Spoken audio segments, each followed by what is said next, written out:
Capítulo 92. El amor de Cristo a la Iglesia, modelo del amor conyugal.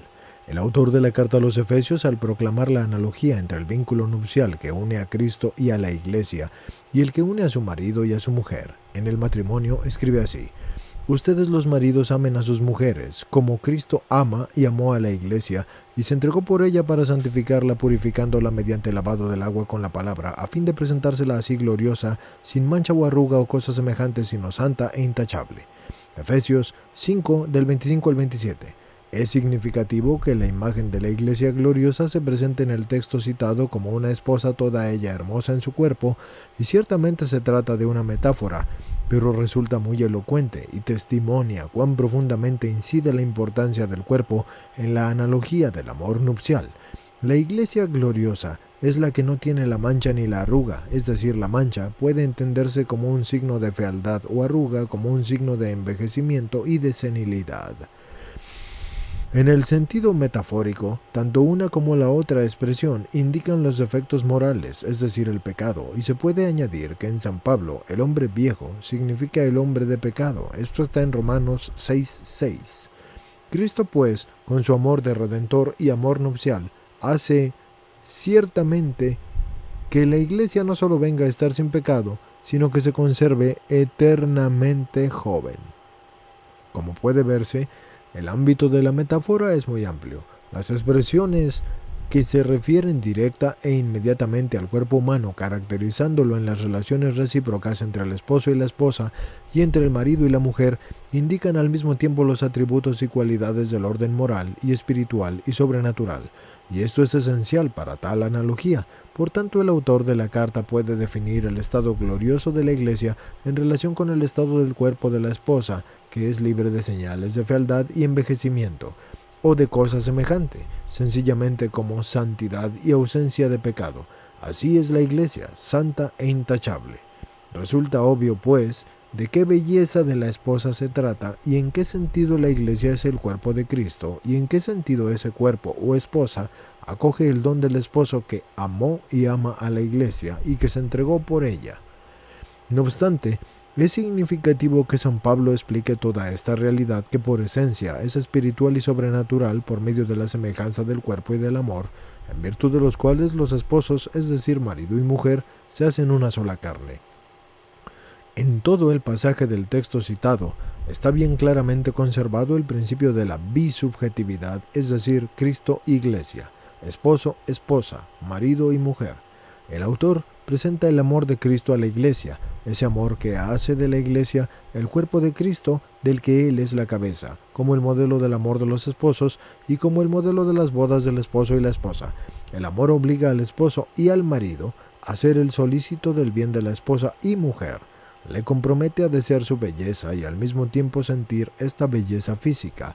El esposo se fija con atención en su esposa como con la creadora amorosa inquietud de encontrar todo lo que de bueno y de bello hay en ella y desea para ella. El bien de quien ama y crea con su amor en la persona amada es como una verificación del mismo amor y su medida al entregarse a sí mismo de la manera más desinteresada. El que ama no lo hace al margen de esta medida y de esta verificación. Cuando el autor de la carta a los Efesios en los siguientes versículos del texto 5 del 28 al 29 piensa exclusivamente en los esposos mismos de la analogía de la relación de Cristo con la Iglesia, resuena aún más profundamente y le impulsa a expresarse así: los maridos deben amar a sus mujeres como a su propio cuerpo, Efesios 5:28. Aquí retorna pues el tema de una sola carne, que en dicha frase y en las frases siguientes no solo se reitera, sino que también se esclarece. Si los maridos deben amar a sus mujeres como al propio cuerpo, esto significa que esa unisubjetividad se funda sobre la base de la bisubjetividad y no tiene un carácter real sino intencional. El cuerpo de la mujer no es el cuerpo propio del marido, pero debe amarlo como si fuera su propio cuerpo. Se trata pues de la unidad, no en el sentido ontológico, sino moral de la unidad por amor. El que ama a su mujer, a sí mismo se ama. Efesios 5:28. Esta frase confirma aún más ese carácter de unidad, y en cierto sentido el amor hace del yo y del otro el propio yo. y el yo de la mujer diría que se convierte por amor en el yo del marido. El cuerpo es la expresión de ese yo y el fundamento de su identidad. La unión del marido y de la mujer en el amor se expresan también a través del cuerpo y se expresan en la relación recíproca, aunque el autor de la carta a los Efesios lo indique sobre todo por parte del marido. Este es el resultado de la estructura de la imagen total, aunque los cónyuges deben estar sometidos unos a los otros en el temor de Cristo, y esto ya se puso de relieve en el primer versículo del texto citado, Efesios 5 del 22 al 23, y sin embargo a continuación el marido es sobre todo el que ama y la mujer en cambio la que es amada. Se podría incluso arriesgar la idea de que la sumisión de la mujer al marido, entendida en el contexto de todo el pasaje 5 del 22 al 23 de la carta a los Efesios, significaba sobre todo experimentar el amor. Tanto más cuanto que esta sumisión se refiere a la imagen de la sumisión de la Iglesia a Cristo, que consiste ciertamente en experimentar su amor. La Iglesia como esposa, al ser objeto del amor redentor de Cristo como esposo, se convierte en su cuerpo, y la mujer, al ser objeto del amor nupcial del marido, se convierte en una sola carne, con él en cierto sentido y en su propia carne. El autor va a repetir esta idea una vez más en la última frase del pasaje del que estamos analizando, y por lo demás, ame cada uno a su mujer y ámela como a sí mismo, Efesios 5:33. Esta es la unidad moral condicionada y constituida por el amor. El amor no solo une a dos sujetos, sino que les permite compenetrarse mutuamente, perteneciendo espiritualmente el uno al otro, hasta tal punto que el autor de la carta puede afirmar: el que ama a su mujer, a sí mismo se ama. Efesios 5:28.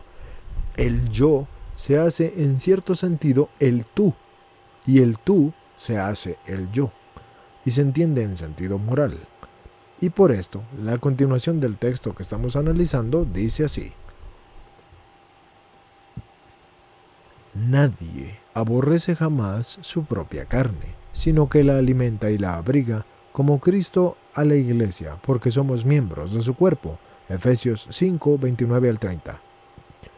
La frase, que inicialmente se refiere aún a las relaciones de los cónyuges en la fase sucesiva, retorna explícitamente a la relación de Cristo con la Iglesia, y así, a la luz de esa relación, nos induce a definir el sentido de toda la frase. El autor, después de haber explicado el carácter de la relación del marido con la mujer, formando ambos una sola carne, quiere reforzar aún más su afirmación precedente: el que ama a su mujer, a sí mismo se ama, y en cierto sentido sostenerla con la negación y la exclusión de la posibilidad opuesta, porque nadie aborrece jamás a su propia carne. Efesios 5:29. En la unión por el amor, el cuerpo del otro se convierte en propio, y en el sentido de que se tiene solicitud del bien del cuerpo del otro, como si fuera el propio. Dichas palabras, al caracterizar el amor carnal que debe unir a los esposos, expresan, así puede decirse, el contenido más general y a la vez el más esencial, y parece que hablan de este amor sobre todo con el lenguaje del ágape, la expresión según la cual el hombre alimenta y abriga la propia carne, es decir, el marido alimenta y abriga la carne de la mujer como si fuera la suya propia, parece indicar más bien la solicitud de los padres y la relación tutelar mejor que la ternura conyugal, y se debe buscar la motivación de este carácter en el hecho de que el autor pasa aquí indistintamente de la relación que une a los esposos a la relación entre Cristo y la Iglesia. Las expresiones que se refieren al cuidado del cuerpo y ante todo a su nutrición y a su alimentación sugieren a muchos estudiosos de la Sagrada Escritura una referencia a la Eucaristía con la que Cristo en su amor nupcial alimenta a la Iglesia. Si estas expresiones, aunque en un tono menor, indican el carácter específico del amor conyugal, especialmente del amor en virtud del cual los cónyuges se hacen una sola carne, al mismo tiempo ayudan a comprender al menos de un modo general la dignidad del cuerpo y el imperativo moral de tener el cuidado por su bien, y de ese bien que corresponde a su dignidad. El parangón con la Iglesia como el cuerpo de Cristo, cuerpo de su amor redentor y a la vez nupcial, debe dejar en la conciencia de los destinatarios de la carta a los Efesios 5 del 22 al 23 un sentido profundo del sacrum, o lo que es sacro del cuerpo humano en general, y especialmente en el matrimonio como el lugar donde este sentido del sacrum determina de una manera particularmente profunda las relaciones recíprocas de las personas y, sobre todo, las del hombre con la mujer en cuanto a la mujer y la madre de sus hijos.